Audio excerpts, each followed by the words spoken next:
That's the one that's anybody with got a crew together. Yeah. Were there any speakers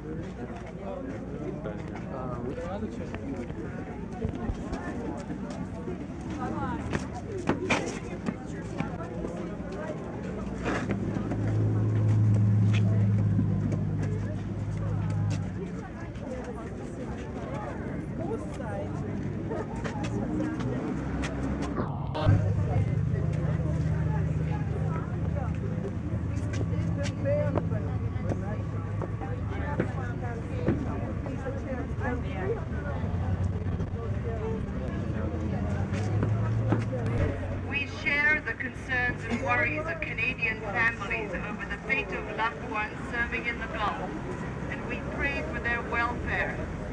Our concerns and prayers also extend to all of the people now suffering the ravages of war in the Persian Gulf, especially innocent civilians, men, women, and children caught in the conflict area. Hello, everyone.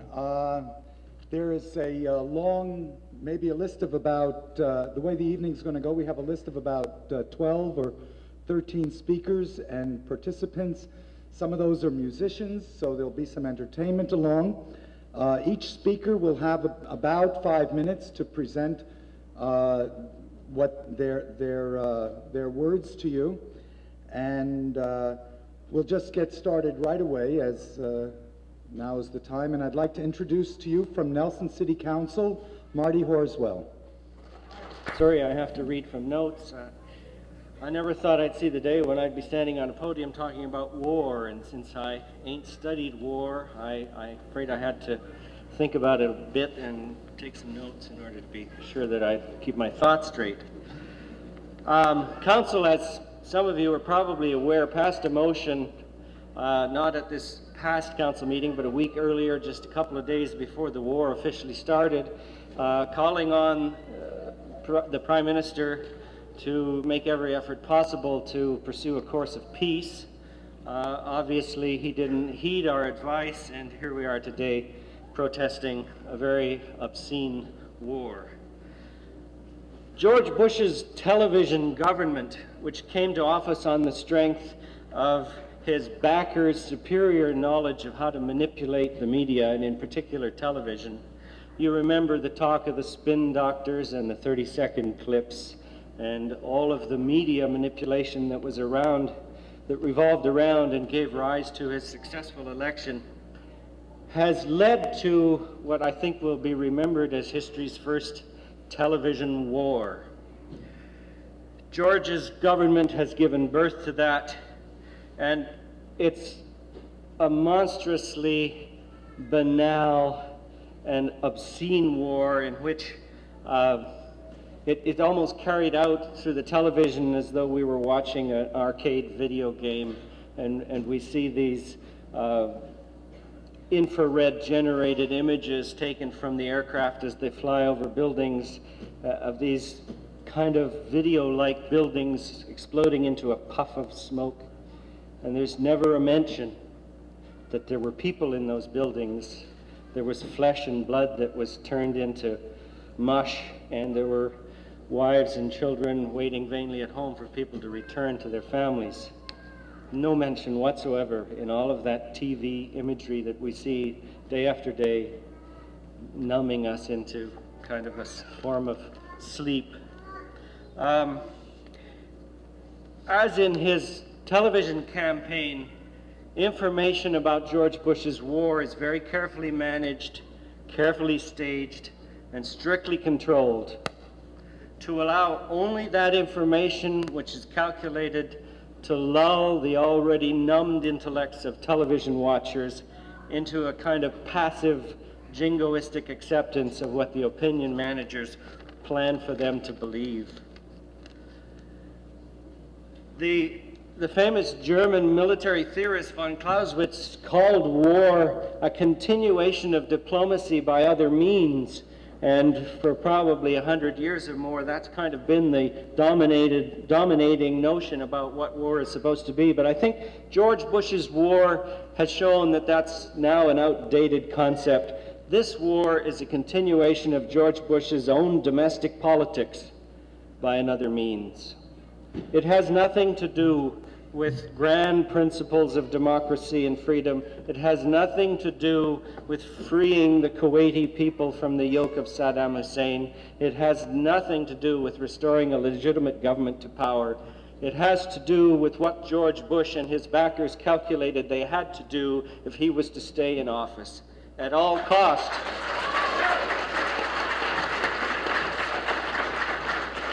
At all costs, George Bush had to avoid taking on the mantle that Jimmy Carter wore of being a wimp. What Texan politician could survive if the label wimp stuck? So George didn't pursue a course of following sanctions. He didn't pursue a course of simply stopping at the Saudi border and defending it against the advances of Saddam Hussein. He calculated that he had to go to war, and he did everything thereafter to manipulate the rest of the world to follow him into that war. And I'm afraid to say the leaders of the Western world were very obliging in following George into that war, including our own government.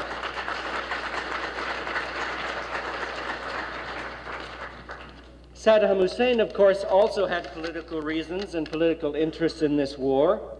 And I'm afraid just as George Bush's are being played out successfully, it's beginning to appear that Saddam's political campaign is also going to be successful, namely that the war will spread throughout the entire Arab world, and that what started out supposedly as a very isolated and localized attempt to restore a government in a very tiny state will end up being a conflict between the entire Arab world and the Western world.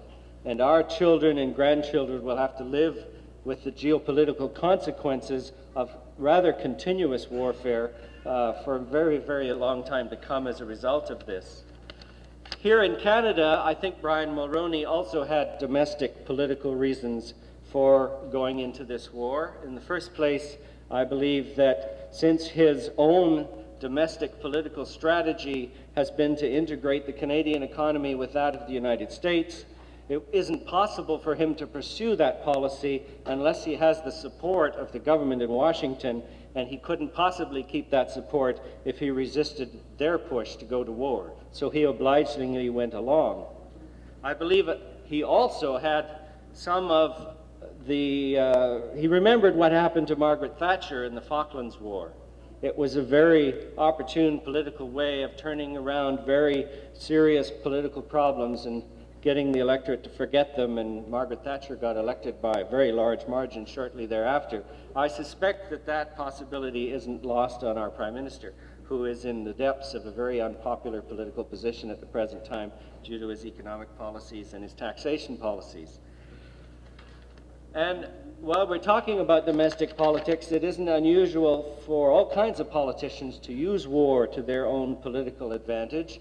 And I wouldn't be at all surprised here in British Columbia if our government were to call an election on this war as though this was a domestic provincial issue that we should somehow determine our provincial government around. So on the 29th, when Mr. Van der Zem speaks to the province, watch for an election called around this war. This war is not about grand principles, as I said. It's not about territory. It's about domestic politics. It's about how you and I, as citizens, act in our political responsibilities. And it's going to be a frightening time if the war goes on for any period, as it appears to be headed. And it's going to require a lot of very careful, clear-thinking citizens if we're going to come out of this with our own democracy intact and far fewer lives lost than might otherwise be the case.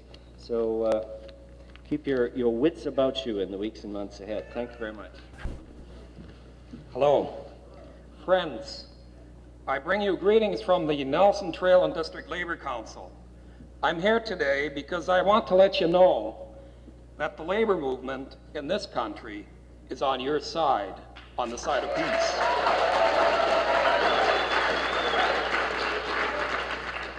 At the BC Federation of Labor Convention last December, we condemned the use of force to resolve disputes, including Iraq's brutal invasion of Kuwait. We condemned Prime Minister Mulroney for committing Canada's armed forces to the Gulf. We demanded that our forces be used in a peacekeeping role only. We opposed the diversion of resources for healthcare and education and other programs to the war effort. And finally, we demanded that the Canadian Armed Forces be withdrawn from the Persian Gulf and that new diplomatic measures be initiated to solve the crisis.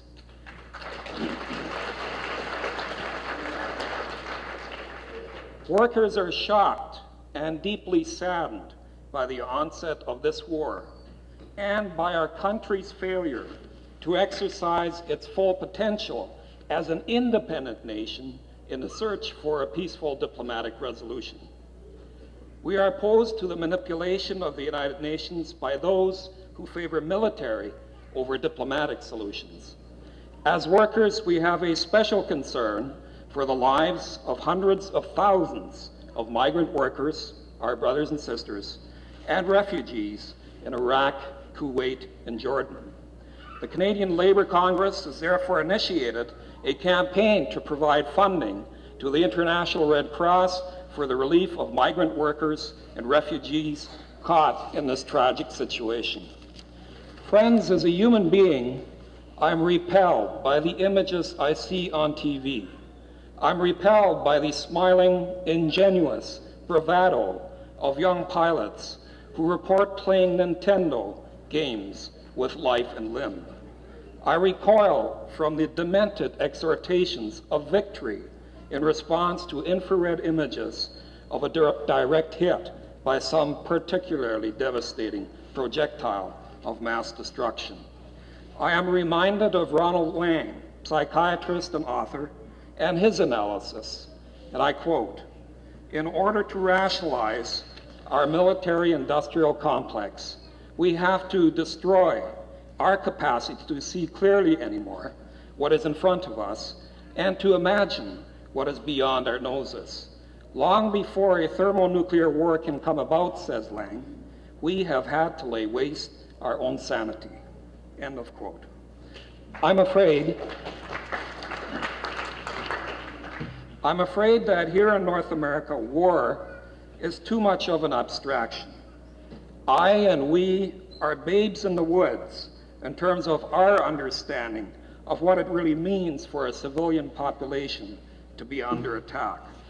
All my life, I have despised war. I believe that is so because I was born and raised in the bombed-out ruins of Berlin. My first playground was the rubble of the flattened apartment next door. My first ski hill was a man-made mountain of rubble. I watched the trucks haul the rubble from the ruins of the city to that mountain for the 11 years of my childhood I spent in Berlin. I remember as a young child asking my mother to explain to me the reasons for the devastation all around me. As she tried to speak to me of war, my child mind conjured up an image of a brutal, terrifying, hideous entity, a tormenting scourge that dooms and mercilessly crushes, maims, destroys whole cities and buildings and trees and soldiers and moms and dads and kids and hope. So I'm here today speaking for peace.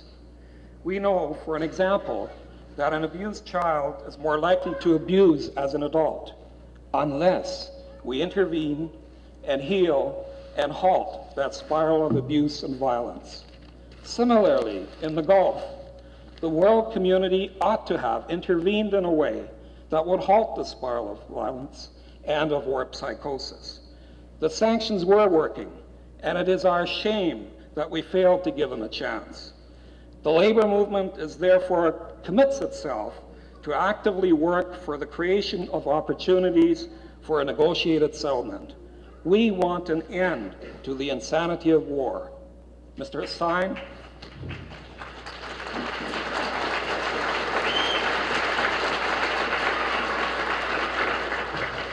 Mr. Hassan, Mr. Bush, Mr. Mulroney, all we are saying is give peace a chance.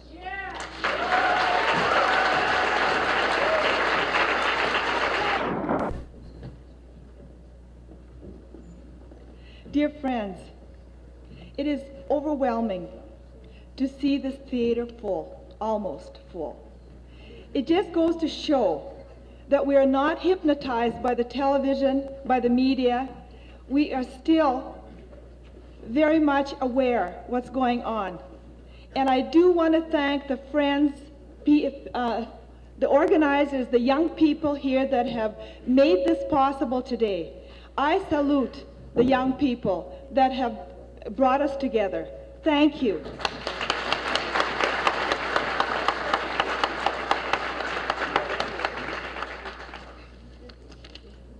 Before we go into the program, I am part of a committee that has organized another full day for you to continue the program that will be happening in Castlegar tonight at 7 p.m.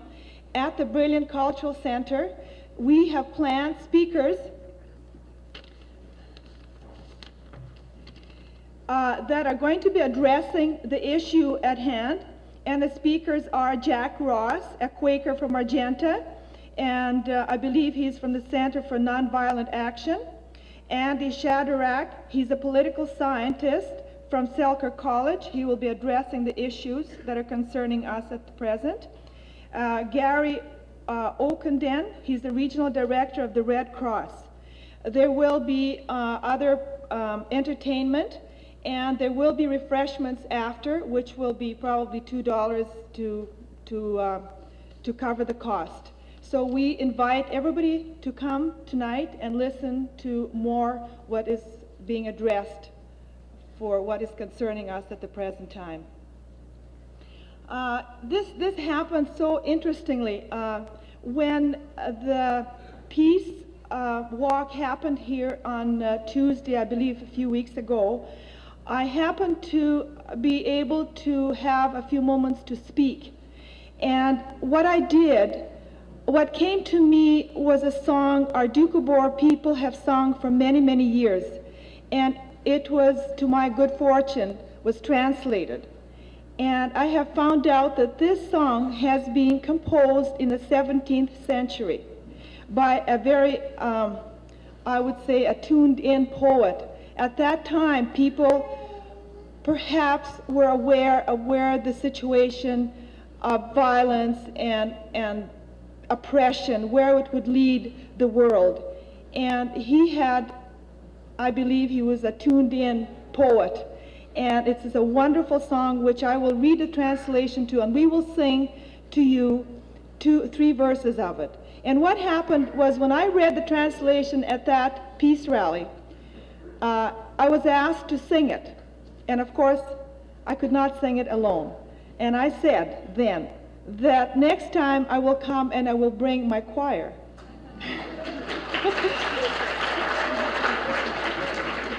I didn't think they'd hold me to it, but they did. So we have to understand, this choir was organized as we walked from the Lakeside Park to this place.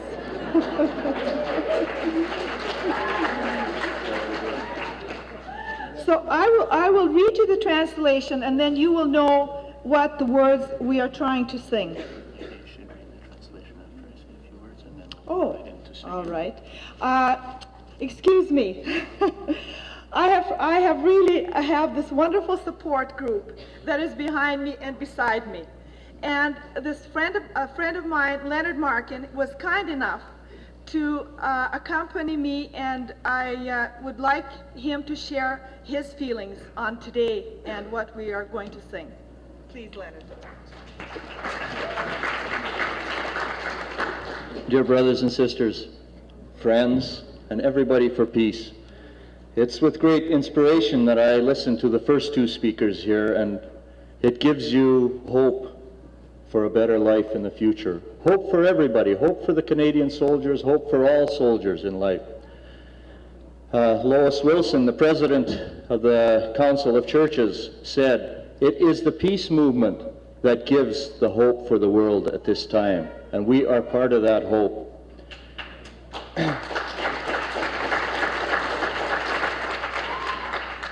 We come from a background where 100 years ago in Russia at that time, where our ancestors just got fed up with war. They got fed up with the killing of adults. They got fed up with the killing of soldiers. They got fed up with the killing of little children and mothers and fathers and grandfathers and grandmothers. And they said, that's enough. They took their guns, they packed them in a big pile, and they lit them on fire, and they said, from this day on, we are not going to kill nobody in this world. We believe human life is sacred, and that's the roots that we come from and are continuing on. We're not against soldiers, we're not against governments, we're not against nobody. We are against war, the act of killing.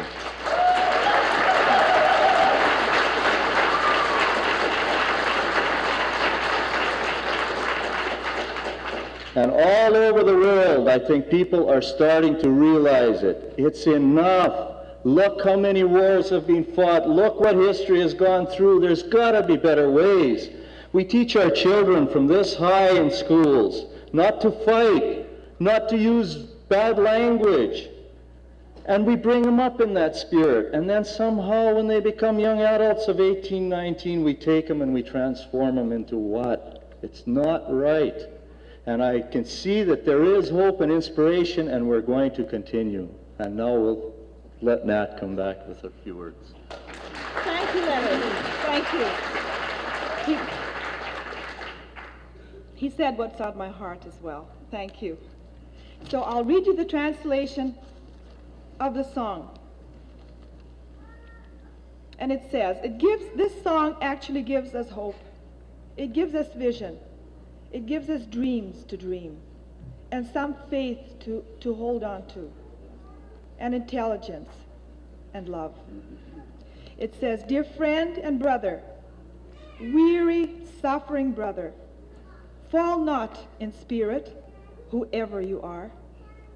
Though falsehood and evil be reigning supreme over this tear-drenched earth of ours, though broken, defamed, be your vision so high, and blood is spilt with cold unconcern. Believe in the day Baal's kingdom shall perish, and love to the earth shall return.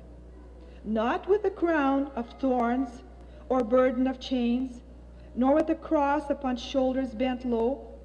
To the world he shall come with full power and glory, with a joyous and a radiant glow.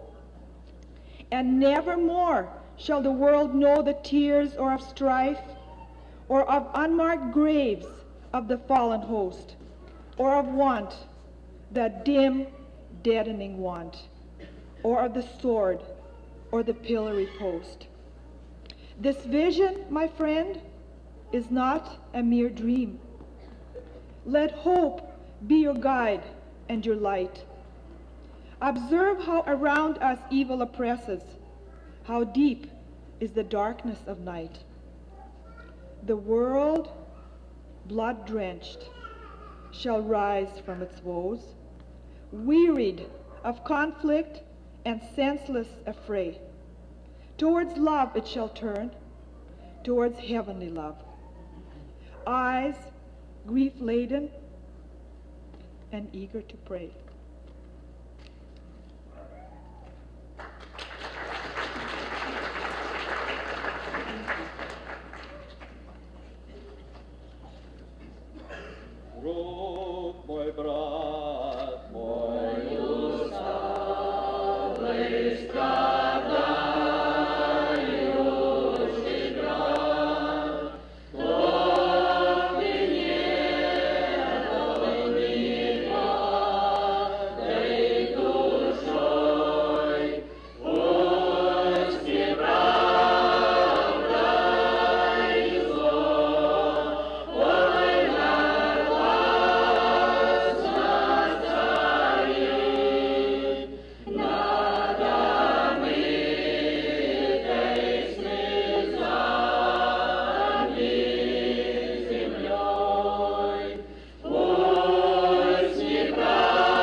we will present one more number.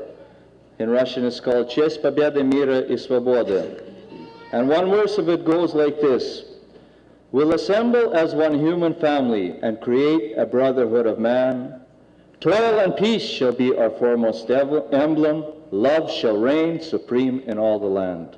That is our hope and inspiration.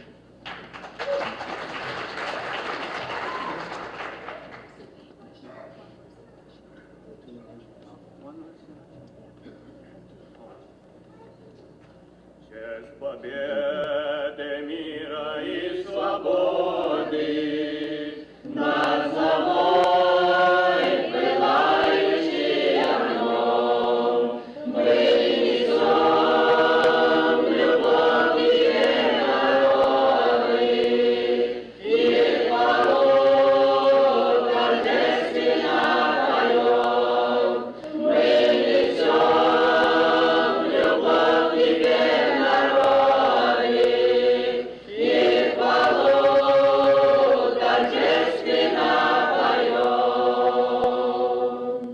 We'll assemble as one human family and create a brotherhood of man. Toil and peace shall be our foremost emblem. Love shall reign supreme in all the land. Toil and peace shall be our foremost emblem. Love shall reign supreme in all the land.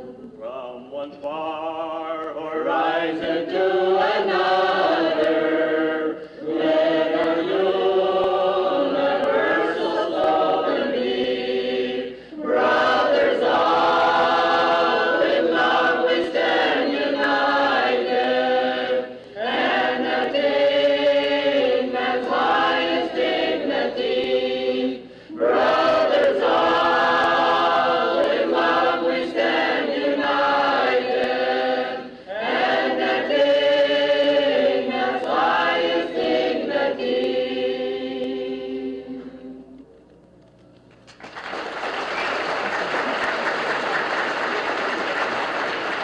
Thank you so much. You're a wonderful audience. Thank you. We love you. Keep up the good work. Youth, ladies and gentlemen, it's an honor to be asked to say a few words at a peace rally.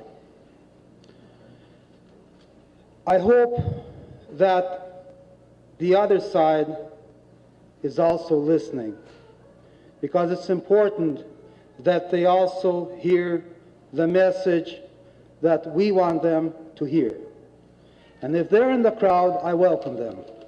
13 years, being involved in local politics, I've made friends throughout the province and throughout Canada. Last fall, I was approached to sit on a committee, BC Canada Day Committee, a committee that is basically sponsored by the Secretary of State to promote patriotism and respect for Canada. I accepted that position because I felt that I could probably have some input, and coming from my Doukhobor background, I felt that possibly my input would be valuable to the committee. As it turned out, I was caught in the dilemma of my conscience and the work of the committee. And when Corky called me, I was writing my letter, and I'll read it to you. The letter is directed to the BC Canada Day Committee and to the attention of Sherry Baker, President of the committee. And it goes on in this manner. It is with great sadness that I am writing you this letter, my letter of resignation from BC Canada Day Committee. The events of last week make it impossible for me to carry out the mandate of our committee. My pride in Canada has been damaged by the actions of our government.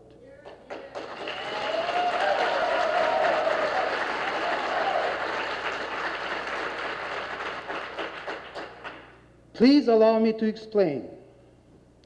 For the past 30 years and more, Canada was known as a peacemaker and a peacekeeper, a role admired and respected by all countries of the world, a role supported by all Canadians. In the last week, the role has changed. The Canadian Armed Forces are now on the offensive in the Gulf against Iraq, and I interpret this as the Canadian Armed Forces now being the aggressors in a foreign country. As a pacifist, I believe that war is wrong under any circumstance.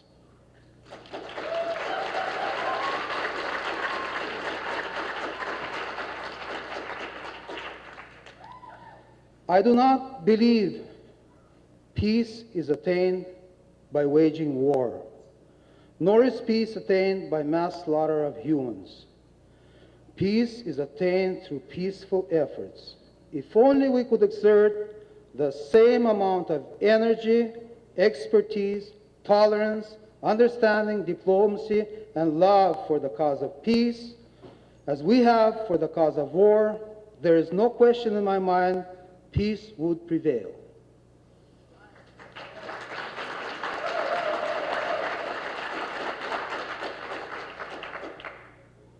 And I continue.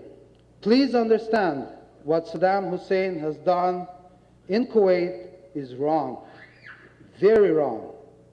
But what the United Nations War Coalition is doing is also wrong.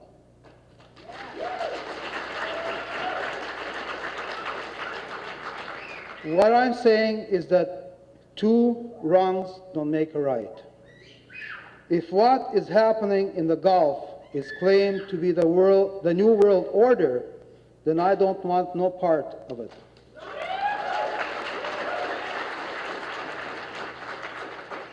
I apologize for any inconvenience my resignation may cause you, Sherry, as president, and also to the committee as a whole. I sincerely hope that someday our paths will cross again in our pursuit for a better world. And my conscience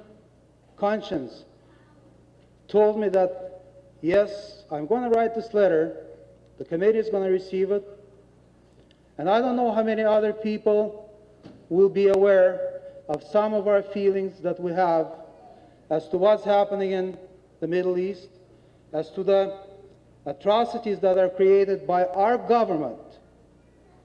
And we, as taxpayers, are responsible for part of it.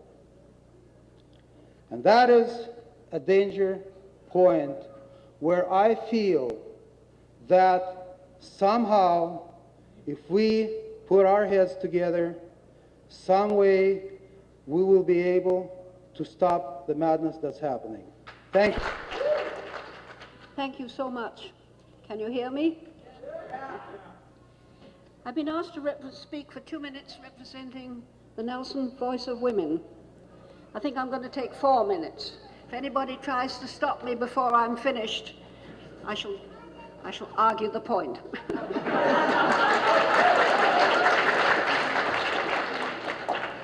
I'm a member for the past 30 years of the Canadian Voice of Women for Peace. That is the full name of the organization. It was started 30 years ago in 1960. And there was a group here in Nelson, and when we started we had 60 members. And this group was active, very active. We met twice a month. We had executive meetings. We worked for peace. We worked to collect teeth to show where the children were having strontium-90 in their milk, and it showed in their teeth. We did quite a lot of small jobs. That was 30 years ago. We carried on till about 1970, 67 or 68. And then we lapsed a little bit in our meetings. But we reformed again in the 80s, and we have regular meetings every month now. I've always been a worker for peace, and unfortunately, as you all know, we have peace no longer in the world. Am I disappointed? Are we disappointed? Yes. Are we discouraged? No. Why are we not discouraged? All the signs all over the world now show that there is a better understanding of the basic requirements of a peaceful world. For the first time for 50 years since the United Nations was formed, people are taking some notice of the Charter, not fully, but there were attempts before this war broke out to deal with it on a United Nations basis. Unfortunately, they failed. And historians will be debating the reasons for many years. My message to you is, choose a peace group to work with. Work hard, read and learn. Support your group with your activities and energies, and support them financially, because in this world they have to have money too. Then choose a political party. Politics are into this, and politics are part of the name of the game. So don't forget to choose a political party that will back up your peace. Now there's just one little thing. Wonder about the name Voice of Women. And I looked up and I found this quotation. It comes from King Lear. Her voice was ever soft, gentle and low, an excellent thing in woman. Now that was said of Cordelia. Poor Cordelia came to a very sad end, as you may know. She had herself.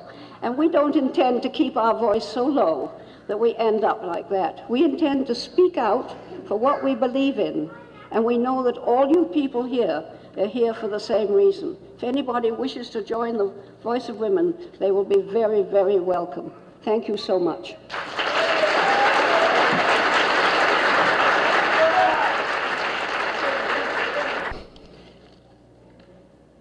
I'm here today to add the voices of the West Kootenai Women's Association and the Nelson and District Women's Centre to the millions of voices demanding an end to war. It's only fitting that we should speak out, because everyone knows the main victims of any war are the women and children who live where the war is. We demand an end to military aggression, without which there could be no war. War does not break out, as they say in the media. The United States of America started this war in a naked grab for power. We demand that the word power must come to mean power for people to work together, not power over other people, power to blow things up, power to control and manipulate. Power really means ability, not control, and we must be able to take power over our own lives and our own planet. The main feeling of people I have talked to about this war is a feeling of powerlessness, a feeling that there is nothing we can do that will have an effect on what our governments will undertake on our behalf. Well, we have, until now, agreed to a system that gave them, those father figures, power over us, and we must no longer agree to it.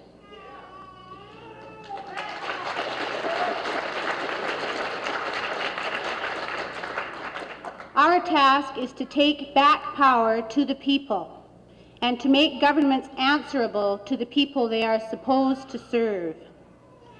As it is now, they use the mass of people as a support base for their power over machinations, and they answer to no one. The elected officials are only the front men for a power-over structure that goes on heedless of the will of the people and the needs of the planet. The only people who are allowed to be elected to positions of power over in the United States of America are those who understand and play by the rules. The United States of America needs an enemy. That's what most of the Cold War was all about. Without an enemy to hate and blame for all its ills, the populace would be much more critical of its government, would notice the tremendous disparities in wealth in the world's richest country, might stop to feel some guilt about devouring so much of the Earth's resources.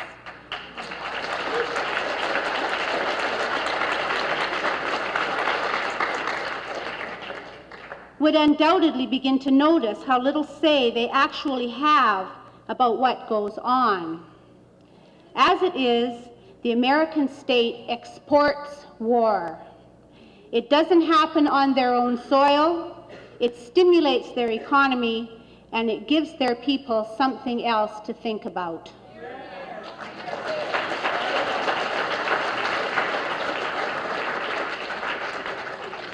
I think part of this, too, has to do with North Americans having so little real national identity, because we are nations of uprooted people. And everyone knows nothing pulls people together like an outside threat. So a lot of American identity comes from banding together against whoever the current enemy is. At least as Canadians, we have had one advantage. Whatever other problems we've had about our national identity, we always knew we are not Americans.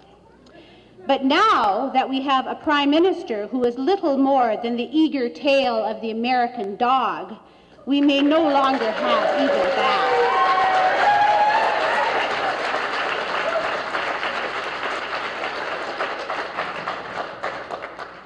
And what is Canada doing in this war anyway? Aren't we a nation of peacekeepers? Well, we got in through our involvement in the United Nations. And herein lies another great travesty. The United Nations was set up as a great peacekeeping body. Its main mandate is to prevent war. But now it has been manipulated by our superpower neighbor into a position where it is the vehicle, the rationale for involving the entire world in a dirty little war over machismo and money.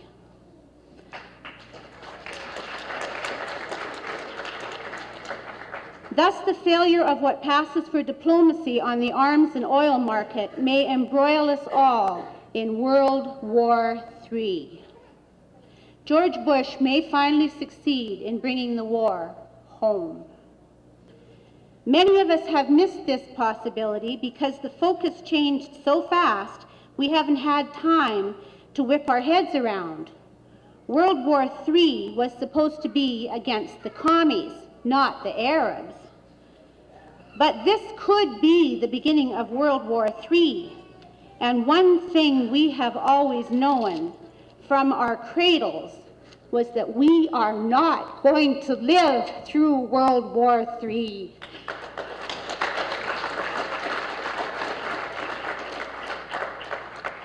Now, for sheer dramatic effect, I should stop here, having spoken of this horror, but I can't because I want to take you back to the trivialities that took us here. Because for what are we fighting? How did we get here? What are we defending, and who calls the shots? Kuwait was an emirate.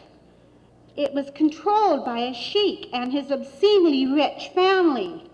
They shut down the parliament in their country. The Saudis, our current buddies and allies, are a kingdom in which, for example, women are beaten on the street if they appear with their flesh exposed, where women are not allowed to drive cars. And several lost their jobs last year because they drove through the capital of Saudi Arabia in an attempt to indicate that they needed to be able to drive, and partly they needed to be able to drive if there was a war, to escape the consequences of the war. And the point is what? To make the power balance shift so the Americans control the Middle East. It's total game playing, and the stakes are unthinkable. And part of what we know is that the United States has been colluding in what Saddam Hussein has been doing for at least 30 years. Last July, the United States ambassador to Iraq, April Glaspie, met with Saddam Hussein. Among the things she said to him were, quote, "We have many Americans who would like to see the price go above $25 because they come from oil-producing states." But the most interesting thing she said to him is what I am going to read to you next. This is a direct quote from the transcript of an official conversation between the United States ambassador to Iraq and Saddam Hussein on July 25th, 1990. And the woman who said this is believed to be an honest person who believed what she said. And of course, these people are the best ambassadors because they are speaking truth. They can be believed. The quote is, and she was saying this to Saddam Hussein, "We have no opinion on the Arab-Arab conflicts, like your border disagreement with Kuwait. I was in the American embassy in Kuwait during the late 60s. The instruction we had during this period was that we should express no opinion on this issue, and the issue is not associated with America. James Baker has directed our official spokesman to emphasize this instruction." But now, 6 months later, we are on the brink of world war because of Saddam's, quote, "naked aggression against Kuwait." "We never expected," said the American ambassador, "that they would take all of Kuwait. We have been manipulated and lied to, and thousands, perhaps millions, maybe all of us, will die as a result of this gruesome game playing." I would like to end with a poem about this war that has been sent to us by a noted elder Canadian poet, Gert Beadle. I'd refer you to Marty's remarks about how George Bush didn't want to be seen as a wimp. "I want this war to come home to Washington, to roll over the White House, into the Rose Garden, level the Pentagon, whistle through Wall Street, blow up the crystal palaces of religion and turn God loose in the streets. I want this military mindset to shrivel in terror, this five-star Texas sheriff to go down with his posse, his Canadian valet with his chin in the gravy, drummed out of power by our First Nation heroes. I want this war to shake the foundations of all we have presumed about democracy, all we have suspected about male insecurity."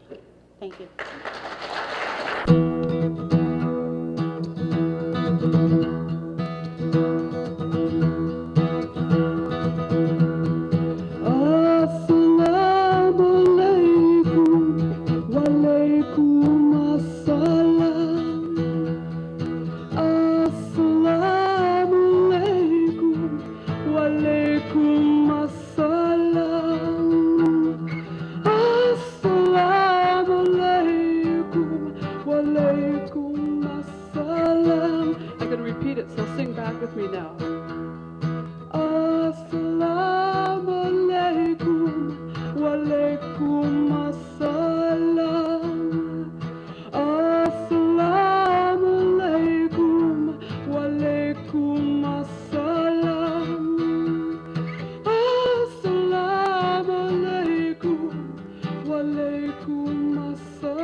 So please join in when I go back into that during the song.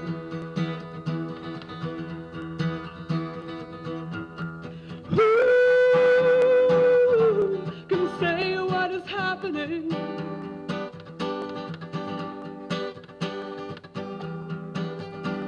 Who will tell us the truth?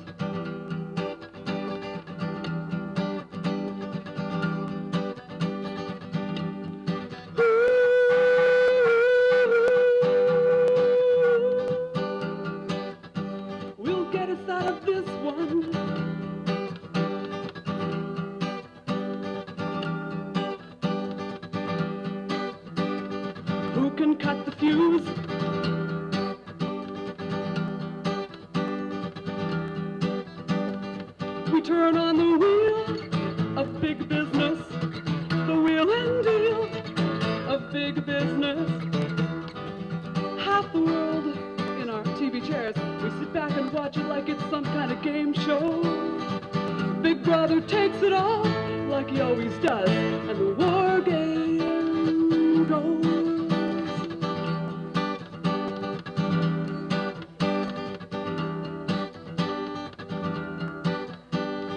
Jellied babies of the Marshall Isles, landless natives working uranium mines, the handless children of Somoza's reign, the desperate guerrillas of freedom.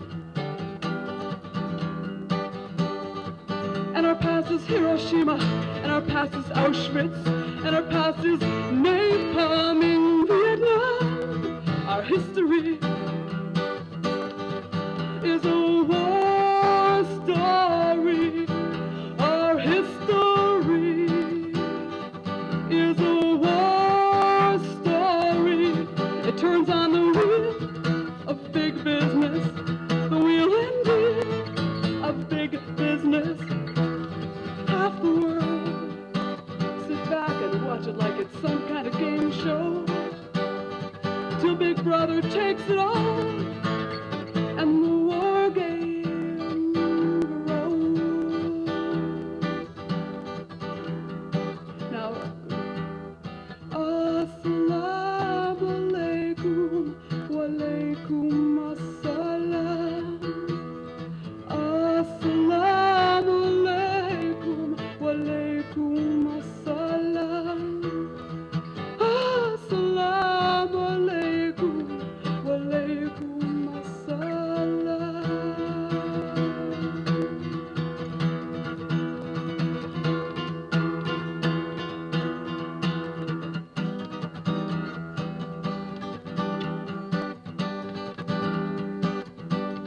We watch on bread in our newspaper and TV chairs. Is it our innocence or ignorance? Disinformation and illegal crimes open us to the truth of the media's lie. In the simplicity of complicity, our history is a war story.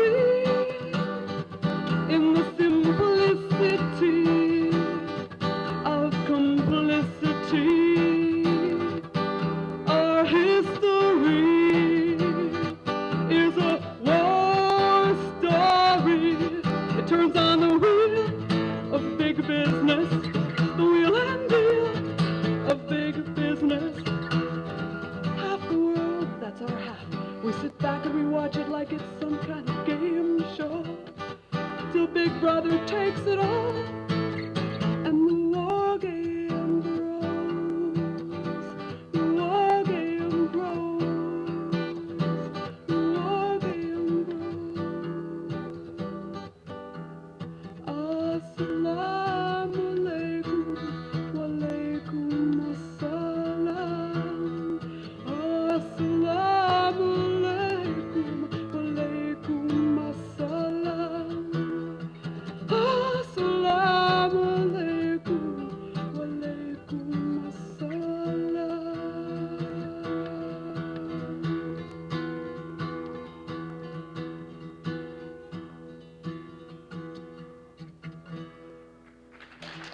Thank you very much. The earth is a beautiful place. Each country is unique in its own way. The animals, the trees, and plant life exist there together. Life could be a paradise on this planet. There's only one problem. The planet has, and that is mankind. We pollute the earth, cut down the trees, and fight wars. For as long as we can remember, people have fought wars, and the outcome is never good. Wars always cost lives, suffering, and grievance. Not to mention the environmental impact of burning oil, chemical, and nuclear weapons, and many other terrible things. This war in an age like this will affect everyone. Lives could be lost in the millions. Why has humankind not learned from the devastation of wars in the past? Madness like this should not go on, and madness it is. As a child, I have learned that two wrongs don't make a right. I think the world leaders have forgotten the precious lessons of childhood. I want to live on to experience the wonders of life. I think the kids around the world want to live that too. It costs the U.S. $500 million a day for this war. With this money, poverty could end on this earth. I think that it is sad that we spend money to kill lives instead of save them. Thank you. George Bush will tell you that we're in the Middle East to fight for democracy, for the freedom of the Kuwaitis. But the reality is that Kuwait was already an absolute monarchy anyway, and all the Kuwaitis, or nearly all of them, are millionaires, and they're waiting out the war in $1,000 a night hotel rooms in some of the posher areas of Europe. So, I don't know, I guess George Bush is just full of it. I heard a great saying about the childhood innocence and how with a little bit more of childhood innocence, people like George Bush could get a lot farther. A child asked his father what war was because he saw war on TV. And his father explained that war is when men go to kill each other for their countries. And the child said, "Do you know what I know, Daddy? Someday there'll be a war and no one will come." I think it's very important what you said about older people having lost the innocence. And all too often, people who rise to power to take control over nations, civilizations, they're inspired by other people and they follow what they tell them, and they get their confidence from people telling them what they believe is right. And all too often, their rise to power is as a result of grasping for greed. And I believe that the control of the world should be for the people and as a global family, and that war should be abolished altogether.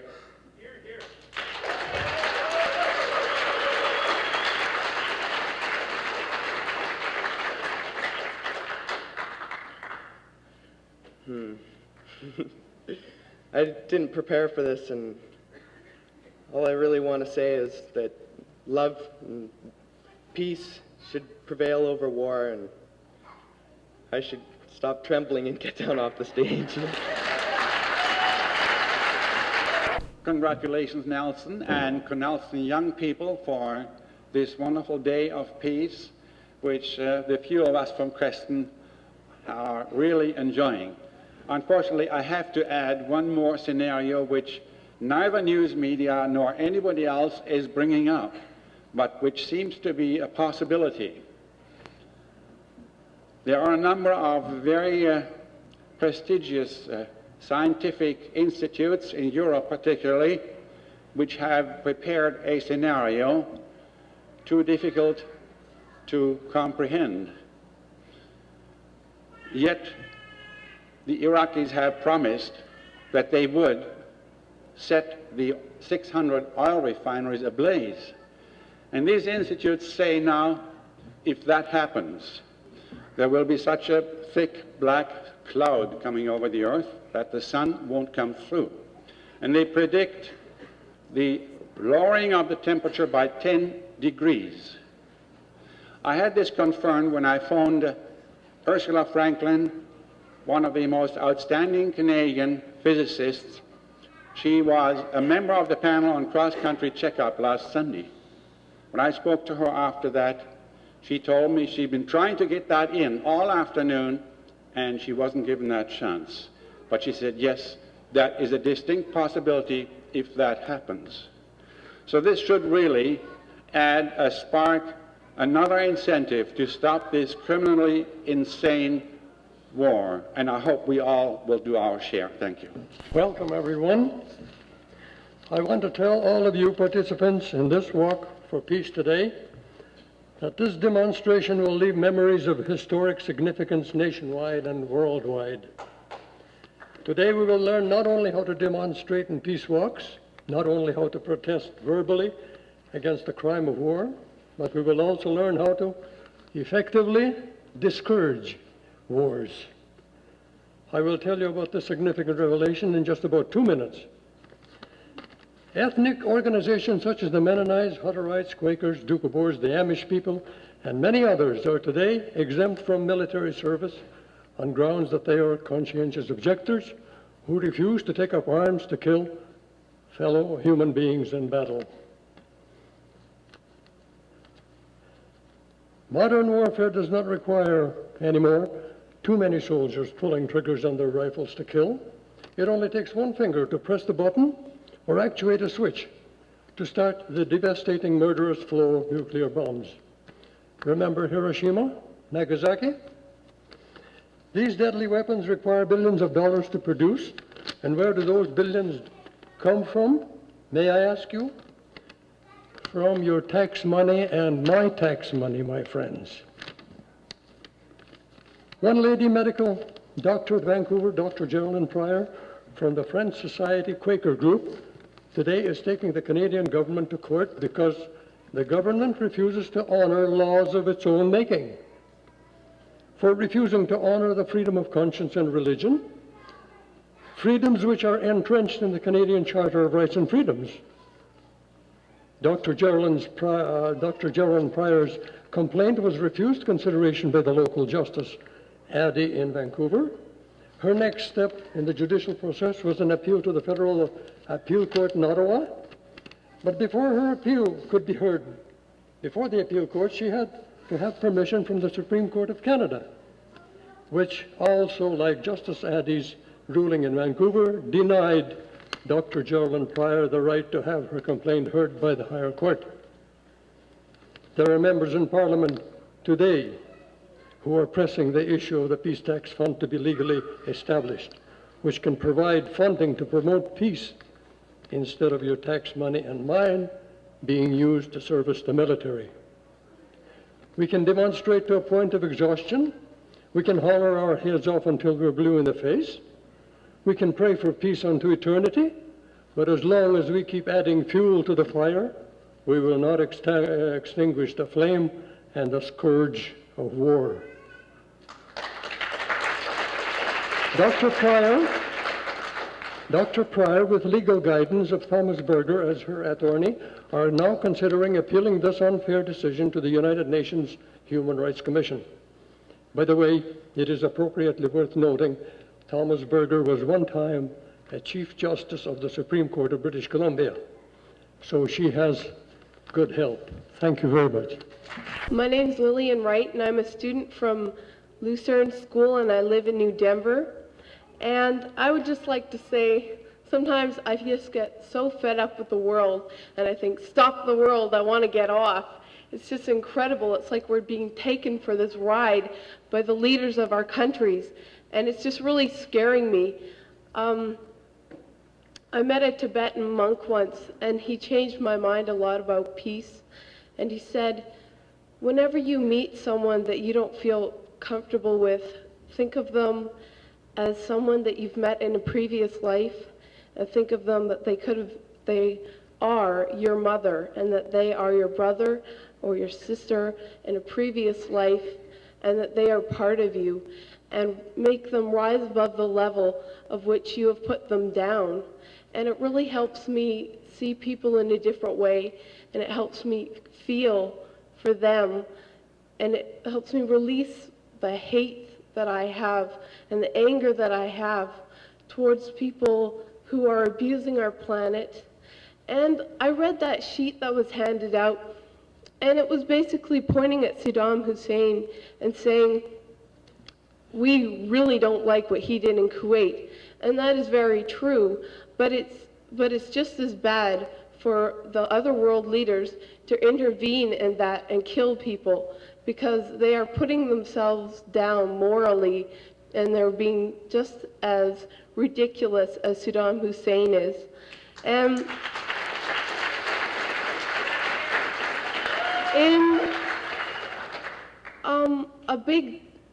there is no peace group in my school. I looked at all the other peace rallies that happen with the other school in envy because there is no movement in my school, and it's like a dead block.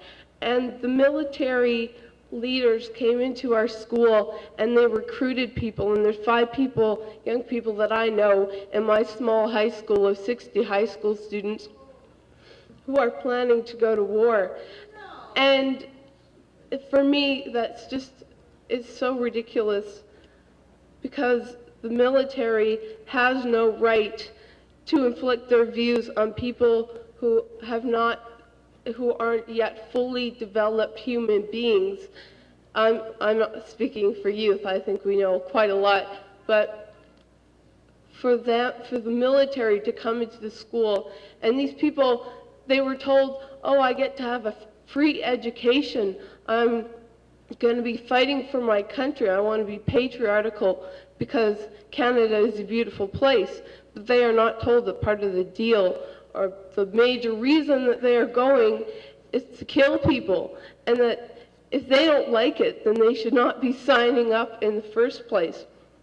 And I would like to say that peace starts within, and you have to love yourself, and then you can look outward. And if you are not prepared to first look inside your heart and say, what is wrong with me? What is wrong with my attitude that I want revenge on Saddam Hussein, or that I'm feeling blame, then you're not prepared to fight for peace. Thank you. Well, it's probably a good thing my band didn't show up because I've got to make it quick. My mother told me that a list was sent around by the BBC of 300 songs that were not to be played. And on that list was Imagine and Give Peace a Chance. And these songs were not to be played because it would make the families of the men that are fighting feel bad. So I'm not going to sing either of those songs, but I'm going to sing an older song that maybe they missed, written by Bertolt Brecht and Hans Eisler. Once upon a time, our leaders gave us orders to go out and conquer the small town of Danzig. So we invaded Poland, and with our guns and bombers, we conquered all of Poland in a few weeks. And at a later date, our leaders gave us orders to go out and conquer the large town of Paris. So we invaded France, and with our guns and bombers, we conquered all of France in 4 weeks. At a later date, our leaders gave us orders to conquer the moon and the floor of the ocean. And it's going badly with us in Russia, for the foe is strong and we're far from home. God preserve us and lead us back again home. Lead us back again home.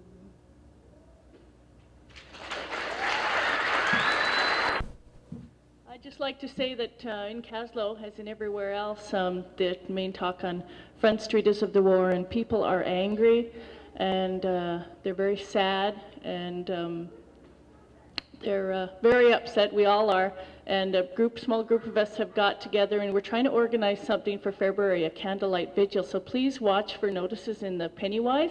Be nice to, for some of you to come and join us.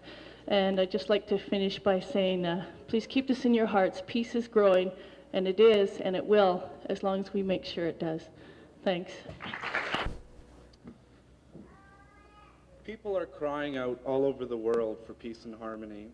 Unfortunately, it's a few of those people that have the power that the people gave to them in the first place, that are threatening our lives' existence. People say that war is necessary in order to change the world.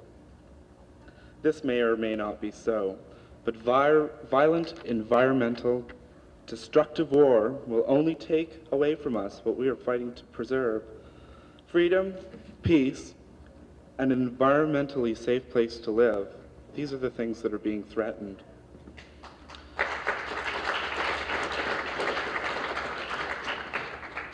We must, as a race, come up with another possible solution for peaceful change. We need to change our attitudes, our minds, and the way we look at the world, others, and ourselves. The world is in this state because of the attitudes, because we have let our attitudes dominate over the common sense. This cannot continue. It is time to develop a new attitude, a new self-awareness. We must change while we still have a chance. I hear from many people that they don't care about what happens, that it doesn't affect them, that Canada isn't under attack, that, oh, we're too far away, we're not getting bombed, there's no threat here. That is wrong.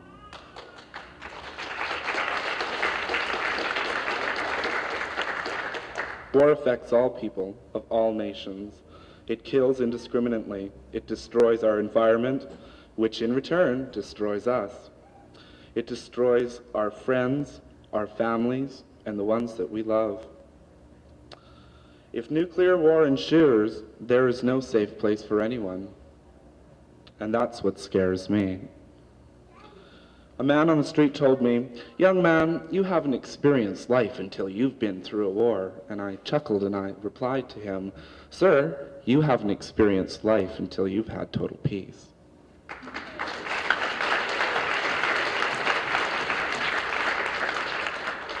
People also tell me that I can't make a difference, that what I'm doing is a waste of time, that I can't stop the war. But you know, I'm not trying to stop the war. I'm trying to make people aware of what's going on, to get off your seats, stand up and say, we want peace. We want to stop. We want to live our happy little lives and stop with this patheticness. We didn't start this. It's not in our control. It's something that unfortunately we've given to these people in power, and they and their egos have gone on a rampage, and we suffer for this. I believe that the attitude of money, power, and greed has dominated, and that has made humanity suffer. Human life is more important than money. And I believe that we need to change our attitude towards these issues and once again become humans. Because we may see ourselves as human beings, but I look around every day and that is not what I see. And the only way to change this is to view life as holy, as sacred. And we need to realize that love is the most important thing in the world and not ourselves. And the way to reach this goal is education of the world as a whole, to teach people the real values of life so that we, as a race, continue. Thank you.